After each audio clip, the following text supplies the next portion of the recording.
रामायण।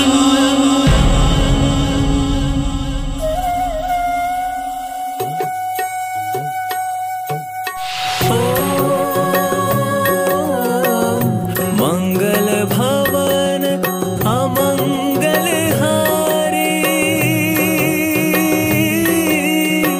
द्रवहु सुदशरथ अजर बिहारी। राम सिया राम जय जय राम, राम सिया राम जय जय राम, राम सिया राम जय जय राम, राम सिया राम जय जय राम। मैं काल हूं। मैं सतयुग से लेकर त्रेता युग तक की कितनी ही घटनाओं का साक्षी रहा हूं। अयोध्या में जो भी घट रहा था उसे देखकर मैं बहुत ही विचलित था।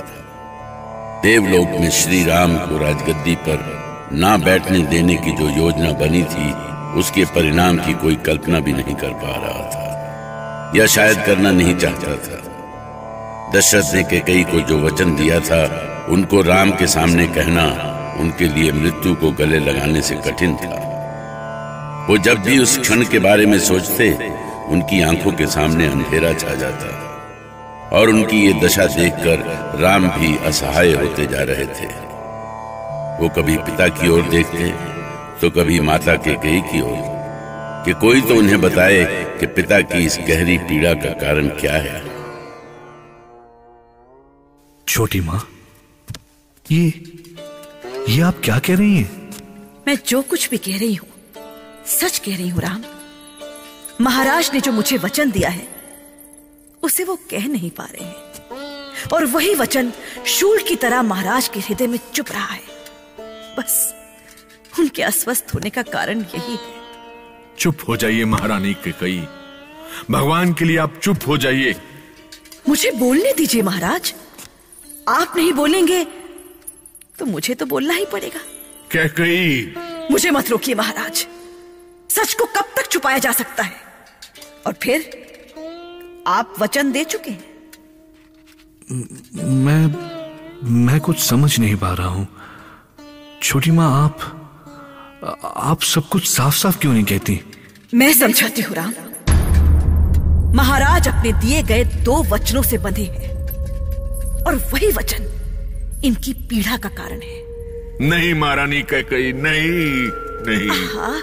अधिक क्रोध मत कीजिए महाराज। क्रोध से आपका स्वास्थ्य और बिगड़ेगा।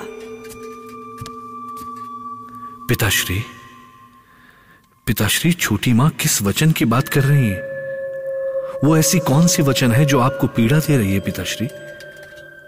आपका पुत्र राम आपके वचनों को पूरा करने के लिए कुछ भी कर सकता है, कुछ भी। बताइए पिताश्री, आपके वचन के लिए मैं असंभव को भी संभव कर दूंगा। बस आप एक बार बताइए तो कि वो कौन सा वचन है, क्या है वो वचन? मैं बताती हूं राम। महाराज के पहले वचन के अनुसार तुम्हें 14 वर्षों के लिए वन जाना होगा, और दूसरे वचन के अनुसार मेरा पुत्र भरत युवराज होगा। नहीं राम, ये राजाज्ञा नहीं है। नहीं पिताश्री, राजाज्ञा हो या ना हो, राम इन्हें निभाएगा। मेरे लिए पिता के दिए वचन किसी भी राजाज्ञा से बढ़कर है पिताश्री। नहीं राम, नहीं, इससे दुखद और कुछ नहीं हो सकता है, कुछ नहीं। कुछ वचन होते ही ऐसे हैं महाराज जो बहुत कष्ट देते हैं, किंतु एक महान सूर्यवंशी अपने वचन से कभी पीछे नहीं लौटता। ये मेरा अटल विश्वास है। अवश्य छोटी मां, अवश्य। इतनी सी बात के लिए आपको इतना कुछ कहने की आवश्यकता नहीं है। पिताश्री के दिए वचन पूरे होंगे, अवश्य पूरे होंगे। माता ने कहे कटु वचन, ज्यों विष के भरे हो बाण, राम दीन्ही ऐसी मुस्कान, ज्यों करे शंभु विषपान। विधि के इस विचित्र विधान को श्री राम ने हंसते हुए ऐसे स्वीकार कर दिया जैसे शिव ने सृष्टि की रक्षा के लिए विषपान किया था। ऐसा लगा जैसे उन्हें सब कुछ पहले से ही पता हो। पिता के वचन पूरे करने का संकल्प करते हुए राम के मुख पर ऐसी मधुर मुस्कान थी जैसे कि मनोकामना पूरी हो गई थी। बस उन्हें एक ही चिंता थी।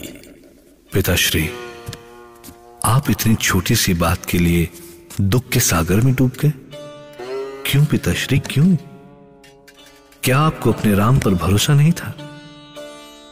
बस अब अपने मन पर पड़े इस बोझ को उतार कर फेंक दीजिए और मुझे आदेश दीजिए कि मैं आपके दिए वचनों का पालन करके धन्य हो जाऊं। आदेश दीजिए पिताश्री, आदेश दीजिए। मैं आपके आदेश की प्रतीक्षा कर रहा हूं। देखिए महाराज, देखिए आपका ज्येष्ठ पुत्र कितना समझदार और आज्ञाकारी है। इससे पहले कि आपके ही वचनों के भार से आपकी आत्मा दब जाए, उससे पहले राजाज्ञा सुना दीजिए। आप व्यर्थ में प्रजा का समय क्यों नष्ट कर रहे हैं? अनिर्णय की ये स्थिति आप जैसे चक्रवर्ती सम्राट को शोभा नहीं देती। पिताश्री, रघुकुल का अभिमान है आप। अब तक आपने बड़ी ही कुशलता से राजधर्म निभाया है और आज इतनी छोटी सी बात के लिए आप पर कोई उंगली उठाए, ये मेरे लिए असहनीय होगा। आप ईश्वर पर भरोसा रखें पिताश्री, भरोसा रखें कि जो भी होगा शुभ होगा, केवल शुभ।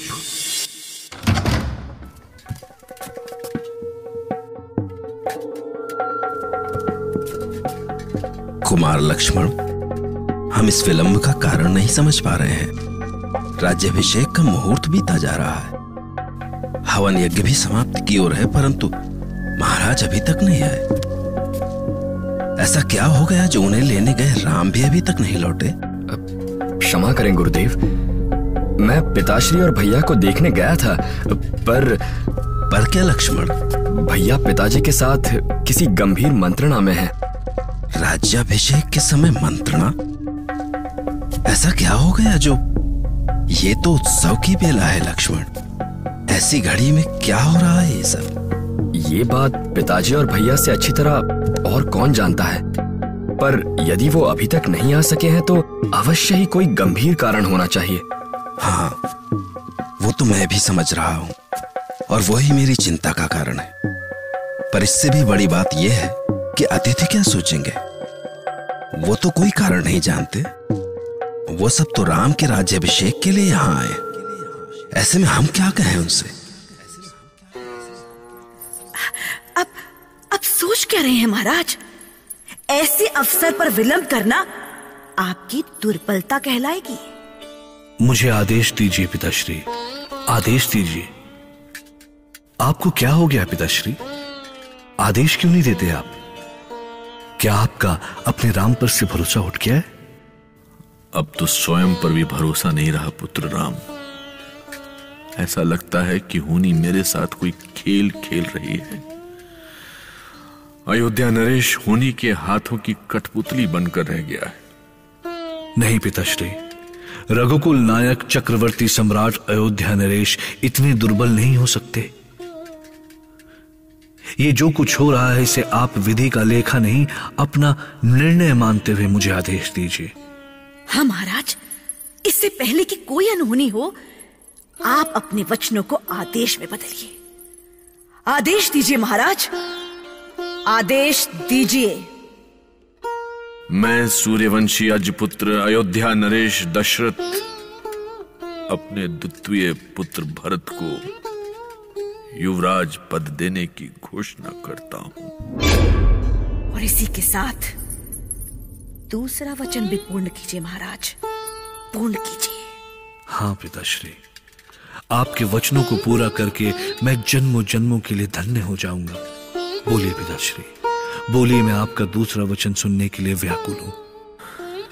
नहीं राम, नहीं, अब मुझ में साहस नहीं है। मैं और कुछ बोलूंगा तो मेरे प्राण मेरा साथ छोड़ देंगे। तो ठीक है पिताश्री, यदि आप आदेश नहीं देंगे तो आपके दूसरे वचन का सम्मान करते हुए मैं मातृ आज्ञा से वनवास के लिए प्रस्थान करूंगा। राम,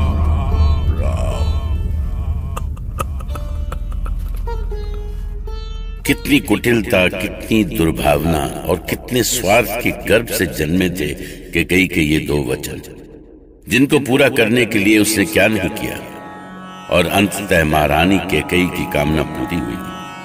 राम ने युवराज पद से मुक्ति पाकर स्वयं को धन्य समझा, पर महाराज दशरथ अपनी कुचली हुई आत्मा को कैसे समझाते कि अब उन्हें राम के बिना ही जीना होगा, उन राम के बिना जिनका यदि उन्हें पल भर भी मुख न दिखे तो उनकी आत्मा तड़प लगती थी।